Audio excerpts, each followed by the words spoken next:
Assalamualaikum warahmatullahi wabarakatuh.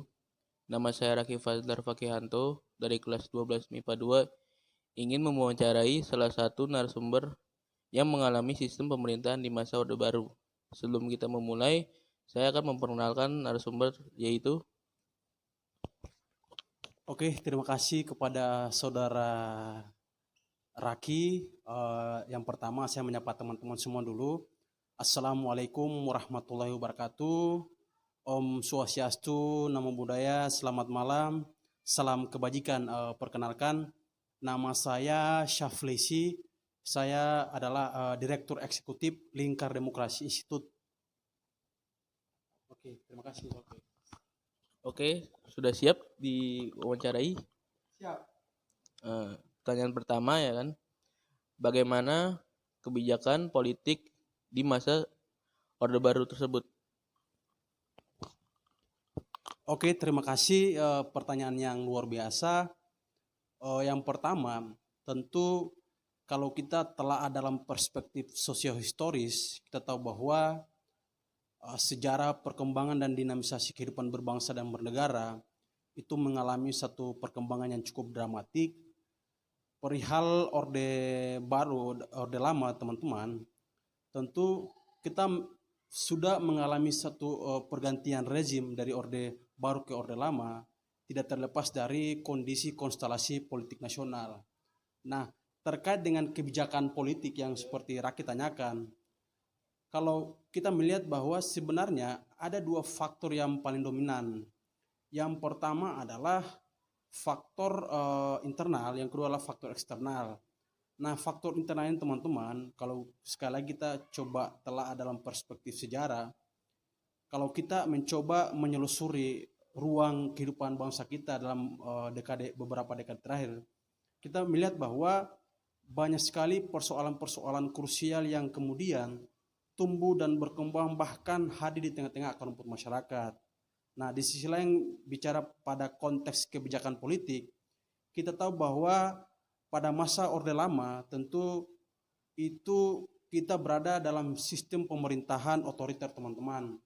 Nah, perlu kita tahu bahwa sistem pemerintahan otoriter yang kemudian digaungkan oleh Presiden Soeharto dengan program namanya Repelita, Rencana Pembangunan 5 tahun, tentu pemerintah concern dan betul-betul lebih melihat dalam konteks pembangunan, sehingga kita melihat bahwa sektor pembangunan menjadi domain utama untuk bagaimana menggerakkan dan menjalankan sistem pemerintahan.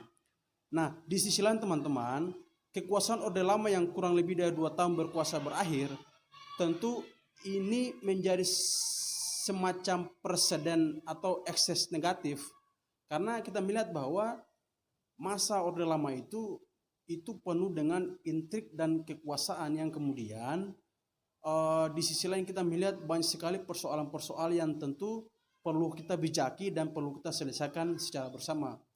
Mungkin itu singkat dari saya, nanti kita juga saya serahkan kepada Pak Raki. Oke, terima kasih untuk pertanyaan pertama, jawabannya Bang Syaf. Oke, selanjutnya pertanyaan kedua, bagaimanakah kebijakan ekonomi di masa Orde Baru tersebut? Baik, kalau berbicara terkait dengan persoalan kebijakan ekonomi, tentu pemerintah secara institusi sudah melakukan berbagai upaya perihal kebijakan ekonomi. Paling tidak, kebijakan yang dimaksudkan adalah dia mampu menerjemahkan setiap kebutuhan dari masing-masing daerah.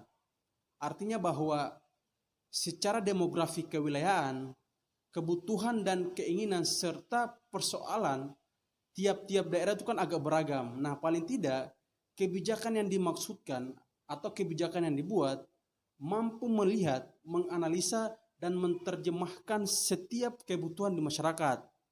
Nah, di sisi lain teman-teman, kalau kita berbicara pada Orde Baru, mungkin kalau saya tidak salah, itu sekitar 6 tahun 60-an kalau tidak salah sampai tahun 90-an. Nah, tentu periodisasi pelaksanaan Orde Baru ini banyak sekali hambatan yang kemudian kita temui pada waktu itu. Nah, di sini juga saya tidak terlalu panjang untuk menjelaskan dan menguraikan secara detail, namun pada prinsipnya Orde Baru ini memberikan semacam gambaran dan pemahaman kepada kita bagaimana pentingnya rasa persatuan, rasa kesatuan untuk bagaimana menjalankan sistem perekonomian yang mampu melihat dan mampu menyelesaikan setiap persoalan-persoalan baik di akar rumput, bangsa dan negara. Oleh karena itu, setiap kebijakan dari berbagai funding funders kita tentu melihat efek baik sisi positif maupun negatif dalam kerangka bagaimana memberikan satu formulasi kebijakan ekonomi sehingga mampu ditafsirkan oleh pemerintah dan direalisasikan di akar rumput masyarakat. Kira-kira seperti itu. Oke, terima kasih untuk Pak Syaf atas jawabannya. Untuk pertanyaan terakhir, yaitu bagaimana kondisi sosial yang dialami di masa Orde Baru tersebut? Nah, kalau kita coba bijaki konteks kondisi sosial, baik masa kemerdekaan, Orde Lama, Orde Baru, hingga reformasi teman-teman, tentu kita akan berada pada satu kesimpulan bahwa kondisi sosial pada waktu itu mengalami semacam disorientasi. Artinya bahwa yang pertama, selain kita dibenturkan oleh kondisi konstelasi politik nasional yang begitu mencekam, kita juga diperhadapkan pada satu kondisi di mana pemerintahan yang cenderung otoriter. Nah, otoriter dalam artian bahwa semua kebijakan mutlak dilaksanakan oleh negara. Mau tidak mau, kita di akar rumput masyarakat sebagai rakyat biasa harus menjalankan dan mentaati serta merealisasikan apa yang kemudian diputuskan dan dijalankan oleh pemerintah. Nah, sehingga kalau ini menjadi konsumsi publik bagi kita bersama bahwa pada tahun 98 itu kita mengalami satu fase di mana semua orang bersatu padu untuk bagaimana menggulingkan sistem pemerintahan waktu itu yang kita kenal dengan era reformasi, teman-teman. Nah, pada era reformasi itu sebenarnya ada 3 faktor atau 3 hal penting yang kemudian perlu kita kaji secara bersama. Nah, yang pertama ada pertanyaan yang kemudian mencoba menggeliti pemikiran kita bersama bahwa kenapa sampai reformasi itu terjadi. Nah, di sini ada 3 faktor utama. Yang pertama adalah situasi konstelasi politik nasional yang tidak menentu sehingga menghendaki adanya bentuk kekecewaan baik buruh, tani, mahasiswa, rakyat biasa kemudian melakukan satu perlawanan untuk turun ke jalan konvoi mengkritisi kebijakan dari pemerintah. Nah, yang kedua teman-teman, tentu tidak terlepas dari kondisi ekonomi pada saat itu.